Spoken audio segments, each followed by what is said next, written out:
Apa yang lolos dari SD?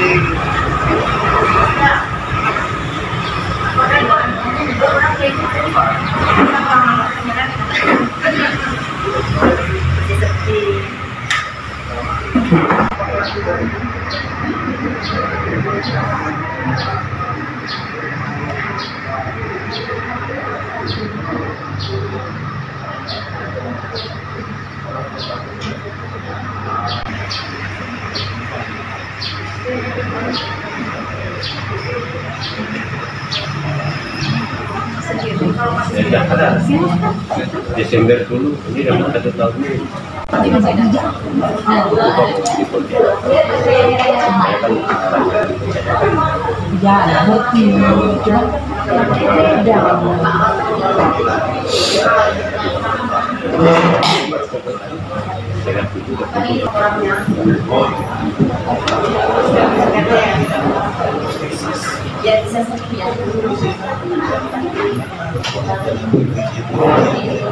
menggunakan kooperatif ya, Simpel aja kan.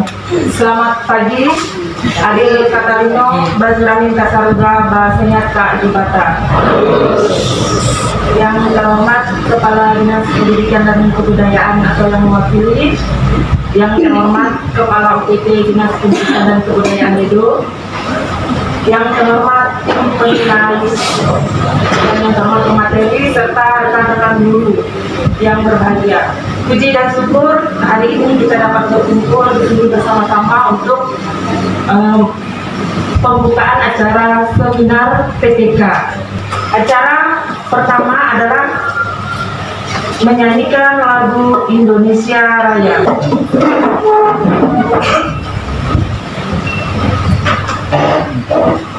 Hiduplah Indonesia Raya, Indonesia tanah airku, tanah tumpah darahku.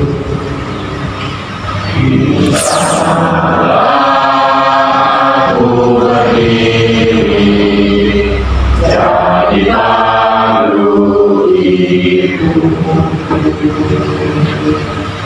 Indonesia kebangsaanku, bangsa yang tanah airku. Marilah kita berseru, Indonesia bersatu. Hiduplah tanahku, hiduplah negeriku, bangsaku, rakyatku semuanya. Bangunlah jiwanya, bangunlah badannya untuk Indonesia Raya. Indonesia Raya, merdeka, merdeka, tanahku, negeriku yang ku cinta. Indonesia Raya, merdeka, merdeka, hiduplah Indonesia Raya. Indonesia Raya, merdeka, merdeka, tanahku, negeriku yang ku cinta. Indonesia Raya, merdeka, merdeka, hiduplah Indonesia Raya. Marilah kita mengawali kegiatan kita pada pagi hari ini dengan memanjatkan puji dan syukur di hadapan Tuhan. Kita berdoa menurut agama dan keyakinan kita masing-masing, dan saya akan memimpin secara Katolik. Marilah kita berdoa. Kasih PTK PAUD Dinas Pendidikan dan Kabupaten Bengkayang, kami hormati Pak Mikael, tim penilai angka kredit Guru Kabupaten Bengkayang. Yang kami hormati Bapak Ibu Kasumber yang akan melaksanakan seminar pada pagi ini, serta Bapak Ibu guru peserta seminar yang kami hormati dan kami banggakan. Assalamualaikum warahmatullahi wabarakatuh. Selamat pagi dan salam sejahtera bagi kita semua. Adil Katalino Becaramin ka Saruga Bersengat ka Jubata. Puji syukur kita panjatkan kehadirat Allah Subhanahu wa taala, Tuhan Yang Maha Esa, karena berkat hidayahnya kita bisa kumpul pada pagi ini, mudah-mudahan dalam keadaan sehat dan berbahagia semua. Yang pertama-tama kami sangat mengapresiasi kegiatan yang kita laksanakan hari ini, yang dilaksanakan oleh Bapak Ibu guru dan kepala sekolah yang sudah menyusun PTK dan sekarang melaksanakan seminar untuk mendiseminasikan dengan Bapak Ibu guru yang lain. Mudah-mudahan apa yang kita laksanakan hari ini menjadi motivasi pada Bapak Ibu guru yang lain agar bisa juga nantinya untuk menyusun, menulis PTK atau karya ilmiah. Baiklah, terima kasih kepada pembawa acara yang telah memberikan kesempatan. Selamat pagi, salam sejahtera untuk kita semua. Ulang ya, Adil Katalino, Becaramin ka Saruga Bersengat ka Jubata. Ya, kemarin itu pada bulan yang lalu kita undang sebanyak 50 ya, mau 3 yang menunjukkan ya artikelnya ini. Nah, ini. Jadi seperti apa tadi yang sudah disampaikan oleh Pak UPD, Bapak Ibu. Nah ini, jangan kita hanya mengikuti doang, mengikuti begitu saja seminar ini. Bapak Ibu diundang demi untuk memotivasikan Bapak Ibu. Seminar penelitian tindakan kelas PTK akan segera kita mulai. Untuk selanjutnya acara akan dipandu oleh Bapak moderator. Kepada Bapak kami persilakan. Baik Bapak Ibu sekalian, mumpung kegiatan masih awal, jadi mekanismenya kita atur sedemikian rupa. Pertama Bapak Ibu, mereka 3 ini akan secara simultan menampilkan produk yang akan mereka sampaikan nanti.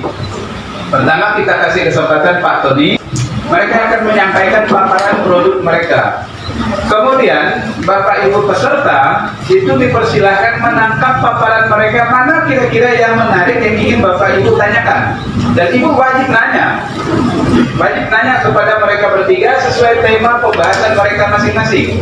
Maka nanti ketika nanya, tolong dikasih penjelasan pertanyaan saya untuk Eka misalnya, atau untuk Pak Ijon dengan PTK-nya dengan judul ini misalnya, dengan Pak Tony misalnya.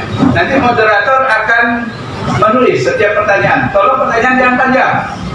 Nanti kebingungan dia nulis, karena akan direkam pertanyaan Bapak Ibu, baik mengenai metodologinya, baik mengenai judulnya, baik mengenai subjek penelitiannya dan waktu dan lain sebagainya. Jangan di luar itu, jangan di luar konteks ini. Baik, mengingat waktu berjalan terus, kesempatan yang pertama ini kita kasih kesempatan kepada Pak Tony untuk menampilkan hasil pekerjaannya dalam bentuk penelitian tindakan kelas. Baik, terima kasih kepada moderator yang telah memberikan kesempatan kepada saya untuk memaparkan hasil penelitian yang saya lakukan. Selamat pagi, salam sejahtera bagi Bapak Ibu kita semua. Adil Katalino Becaramin ka Saruga Bersengat ka Jubata. Yang terhormat Bapak Justinus Luput selaku Bapak langsung aja fokus di kegiatan. Baik, terima kasih. Udah salam-salam udah. Oke, baik. Jadi saya langsung saja ya, Pak, untuk memaparkan hasil penelitian yang saya lakukan. Perkenalkan, nama saya Tony SPD. Saya bekerja di SMP Negeri 2 Ledo. hasil penelitian yang saya lakukan itu, saya ambil tema judul itu adalah upaya meningkatkan hasil belajar matematika siswa pada materi himpunan melalui model pembelajaran kooperatif tipe number head together di kelas 7A SMP Negeri 2 Ledo. Nah, yang melatar belakangi kegiatan yang saya lakukan ini adalah yang pertama adanya pemahaman siswa terhadap matematika itu sangat banyak yang kita ketahui pada saat pembelajaran matematika itu hanya pengenalan rumus, peta konsep secara verbal. Nah, pada akhirnya cukup di dalam pemahaman siswa itu diantaranya adalah antara guru dan siswa tidak peduli terhadap pembelajaran guru yang masih kurang tepat di dalam pemilihan model. Nah, lalu yang kedua adalah biasanya pandangan bahwa matematika itu sulit dan rumit. Itu yang membuat anak-anak menjadi takut dan merasa tidak suka dengan pelajaran matematika, ya. Lalu yang ketiga itu adalah bagaimana saya mau lakukan suatu penelitian itu untuk meningkatkan mutu pendidikan itu dengan cara adalah saya mengambil judul tentang upaya peningkatan materi ini dengan model tipe number head together, ya, atau yang disingkat dengan NHT. Lalu masalah penelitiannya itu adalah berhubungan dengan mutu pendidikan, hasil belajar, kemudian penggunaan pembelajaran yang masih konvensional, serta citra studi matematika yang mata pelajaran yang sulit. Nah, tujuan pembelajaran ini itu hasilnya adalah ketika kita menggunakan metode number head together itu akan memudahkan bagi siswa di dalam melakukan suatu proses pembelajaran, yaitu sistem pengelompokan yang sama dengan nomor yang sama dengan tugas yang sama. Artinya maksud dari number head together itu adalah ketika setiap kelompok diberikan tugas kelompok itu, memang di dalam kelompok itu tugas-tugas yang berbeda, tetapi setiap siswa yang memiliki nomor yang sama memiliki tugas yang sama. Bedanya dengan learning cooperative STAN itu adalah pengelompokan yang dibuat dalam bentuk kelompok 4 atau 5 orang, tetapi dia memiliki tugas yang berbeda, tetapi ketika waktu presentasi dan rewardnya itu memiliki perbedaan yang higienis, karena ketika penyampaian tugas atau saat presentasi tugas mereka bekerja sama, artinya dalam satu kelompok itu satu tugas. Itu perbedaannya. Nah, kemudian manfaat penelitiannya bagi siswa itu adalah adanya dorongan untuk motivasi belajar.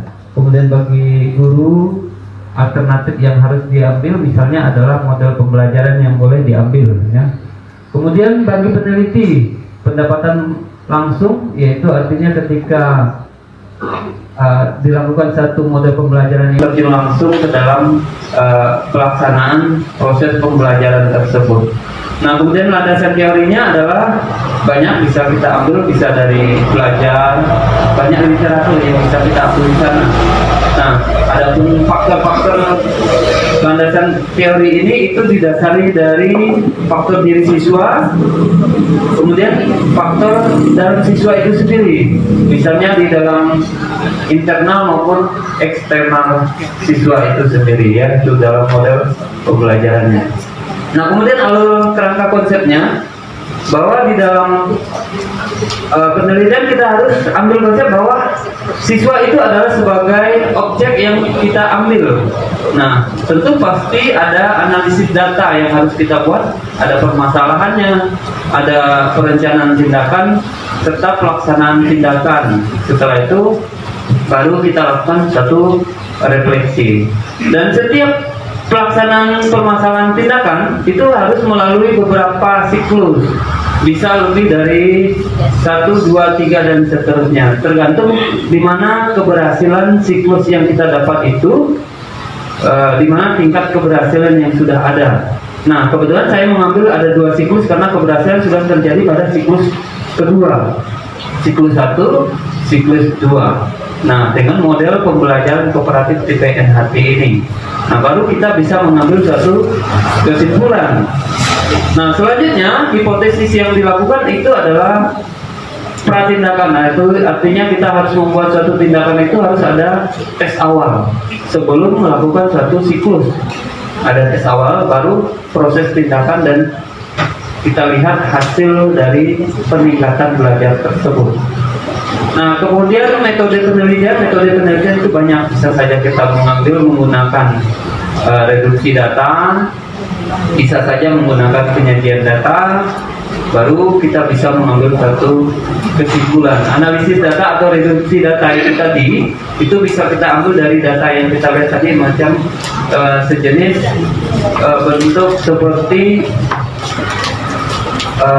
di dalam analisis data ini tadi ada permasalahan, ada perencanaan, ada pelaksanaan, ada refleksi gitu ya. Kemudian di dalam pelaksanaan penelitian berupa tes. Setelah tes secara tertulis maupun lisan boleh saja. Nah, setelah itu baru terjadi wawancara, baru kita lanjutkan lagi kepada observasi. Baru yang terakhir harus ada dokumentasi pelaksanaan kegiatan berupa foto ya. Nah, kemudian untuk analisis data tadi itu kita jelaskan kembali bahwa ada reduksi datanya. Setelah itu penyajian datanya, baru lanjut kita akan melihat bagaimana kita menentukan nilai ketuntasan. Nah, misalnya di dalam sekolah itu kita mau ngambil suatu nilai ketuntasan lebih besar dari 60, artinya nilai tertinggi untuk tuntas itu dikatakan 60. Itu ditetapkan di sekolah, tidak hanya ditentukan oleh guru sendiri, tetapi itu berdasarkan hasil kesepakatan penentuan nilai tuntas sekolah. Itu antara 0 sampai 60 dikatakan tidak tuntas, sedangkan 60 ke atas itu dikatakan tuntas ya. Lalu untuk proses verifikasinya itu bisa kita lihat pada waktu tindakan yang dilakukan, bisa dilakukan perbaikan kesalahan jawaban siswa dalam penyelesaian soal yang sudah kita berikan pada saat melakukan satu tindakan. Nah, hasil dari tindakan itu baru kita ambil satu kesimpulan. Nah, di SMP Negeri 2 itu ini ada ruang PKS-nya, ada OSIS, gedung tun ada, 6 WC siswa, 3 WC guru, dan ada 6 ruang kelas siswa ya. Visi dan misi, saya rasa semua punya visi misi masing-masing sekolah. Nah, ini hasil dari tes awal yang saya ambil ketika pelaksanaan kegiatan tindakan.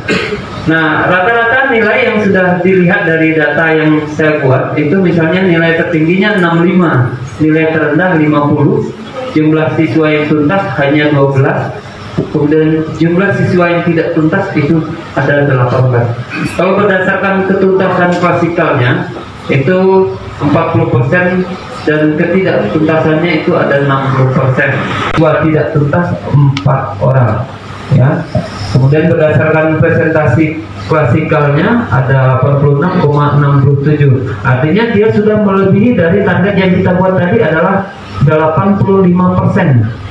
Kalau sudah 86 berarti ada suatu peningkatan. Maka pada siklus kedua ini saya berhenti untuk melakukan suatu tindakan siklus kedua karena sudah memenuhi standar yang kita tentukan adalah 85% ya.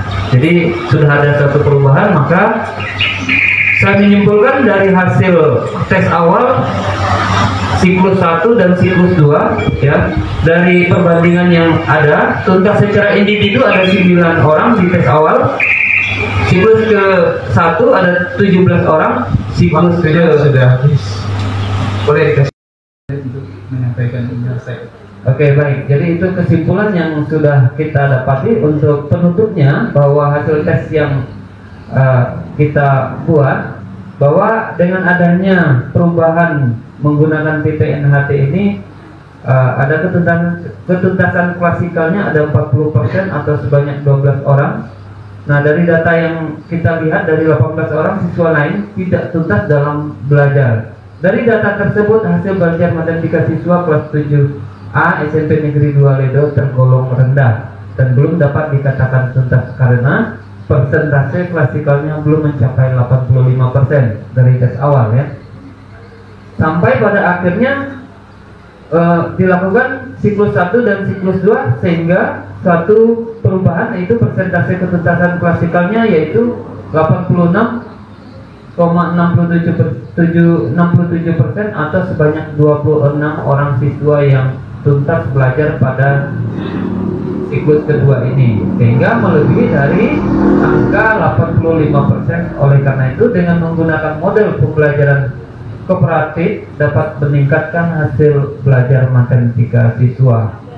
Nah, saran bagi kita guru sebagai guru bidang studi matematika menjadikan model pembelajaran kooperatif ini salah satunya alternatif memilih model pembelajaran matematika khususnya pada materi himpunan siswa. Sarannya adalah agar belajar lebih giat dengan menanamkan sikap tanggung jawab, peduli juga ketelitian terhadap tugas-tugas yang diberikan. Kemudian bagi peneliti selanjutnya berminat melakukan penelitian bisa menggunakan model pembelajaran ini dengan dikembangkan lagi di dalam proses penelitian tersebut. Baik, itu saja hasil dari pemaparan penelitian yang saya lakukan. Saya bekerjakan, banyak terima kasih. Baik, tepuk tangan dulu untuk penelitian pertama Bapak Tony dengan PPK-nya yang berjudul meningkatkan hasil belajar matematika siswa pada materi himpunan dengan menggunakan NHT di kelas 7 SMP 2 Ledo. Bapak Ibu yang kira-kira sudah punya unek-unek mau ditanyakan, tolong ditulis dulu karena nanyanya nanti bersamaan. Jadi silahkan siapkan aja di catatan Bapak Ibu. Ketika nanya nanti pertanyaan saya untuk si ini dan si ini. Nama dari SD mana? Karena akan dicetak mana. Terima kasih buat kesempatannya. Perkenalkan nama saya Dewi Agustina Sitoham. Saya dari SMP Negeri 2 Ledo.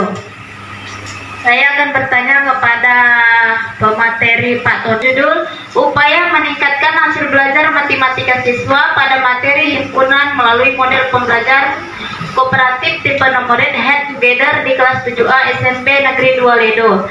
Nah, yang sudah Bapak jelaskan tadi mungkin sebagian saja. Mungkin di sini saya akan bertanya tentang apa yang dimaksud dengan model pembelajaran kooperatif tipe nomored head together dan alasan Bapak memilih model pembelajaran NHT ini apa? Mungkin itu saja, saya ucapkan terima kasih. Pak Tony dulu, silakan. Baik, terima kasih untuk moderator. Jadi untuk menanggapi pertanyaan yang pertama dari Bu Dewi Agustina, pertanyaannya itu mengenai alasan di dalam penggunaan metode numbered head together atau yang disingkat dengan NHT. Untuk yang pertama saya jawab dulu untuk Bu Dewi. Numbered kalau di dalam bahasa asing itu adalah penomoran. Numbered. Kemudian head itu adalah kepala, together itu adalah sama-sama atau bersama itu. Tapi kalau digabungkan dia adalah penomoran nama yang sama dalam satu kelompok. Artinya di dalam kelompok itu yang saya maksud tadi saya sudah jelaskan bahwa di dalam penomoran setiap kelompok itu, misalnya dalam kelompok itu ada 1, 2, 3, dan 4. Ada 5 kelompok. Di dalam kelompok itu memiliki nomor 1. Kelompok 1 ada nomor 1 sampai 5 orang. 1, 2, 3, dan 4, 5 sampai dan seterusnya. 1 dan 1 itu memiliki nomor yang sama, itu memiliki tugas yang sama.